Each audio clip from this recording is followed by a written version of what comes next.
Bonjour, ici Lina, bienvenue dans notre analyse du jour. Et Emilio, bonjour à toutes et à tous. Emilio, aujourd'hui on a entre les mains un document un peu particulier, je trouve. C'est la transcription d'une cérémonie de vœux pour 2026 à Rambouillet-Territoire. Oui, Ça peut paraître très formel comme ça, très institutionnel, mais en fait, en creusant un peu, c'est une vraie mine d'or. c'est tout à fait ça. Faut pas le voir comme un simple discours. C'est plus une sorte de capsule temporelle.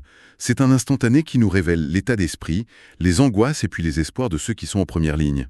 En première ligne de la gouvernance locale, en France, au moment précis où il boucle un mandat, extraordinairement mouvementé, on peut le dire. Le mot est faible. Exactement, notre mission aujourd'hui, c'est de décortiquer ça, d'en extraire la substance. On va suivre trois grands axes. D'abord, le bilan de ce mandat qui a été marqué par des crises. Sans précédent. Voilà.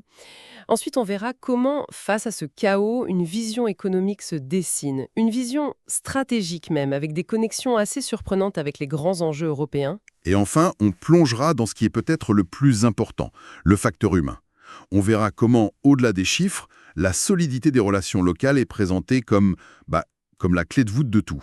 Alors, commençons par le diagnostic. On ne peut pas lire ces discours sans être frappé par le poids de ces 6 dernières années. Tous les intervenants, sans exception, ils reviennent dessus. Oui, on sent une forme de gravité dans le ton. Le président de l'agglomération, Thomas Gourland, ou le vice-président du département, Geoffroy Bax de Keating, ils dressent un tableau très lucide des tempêtes successives. La première, évidemment. La première, bien sûr, c'est la crise du Covid. Il y a ce détail qui est rappelé et qui est très marquant, je trouve, le confinement qui éclate juste entre les deux tours des élections municipales de 2020. C'est fou, ça. C'est-à-dire que les équipes venaient à peine d'être élues, parfois pas encore installées, et paf, elles doivent gérer une situation complètement inédite. Une entrée en matière d'une brutalité inouïe.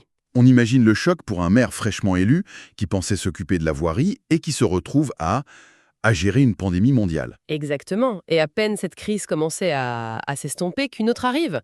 La crise géopolitique, la guerre en Ukraine. Et là encore, les conséquences ne sont pas abstraites, elles sont directes. Ah oui, direct et brutal. L'inflation qui explose, la pénurie de matériaux qui stoppe des chantiers, et bien sûr la crise énergétique. Les factures d'électricité des mairies, des gymnases, ça a flambé. Et comme si ça ne suffisait pas, il y a une troisième crise, plus sourde, plus... Structurelle qui vient s'ajouter. Oui, la crise des finances locales. Geoffroy Bax de Keating est très clair là-dessus. Il parle de la situation budgétaire nationale qui étrangle les collectivités. C'est-à-dire ? Il évoque la baisse des dotations de l'État. En clair, c'est la subvention principale que le gouvernement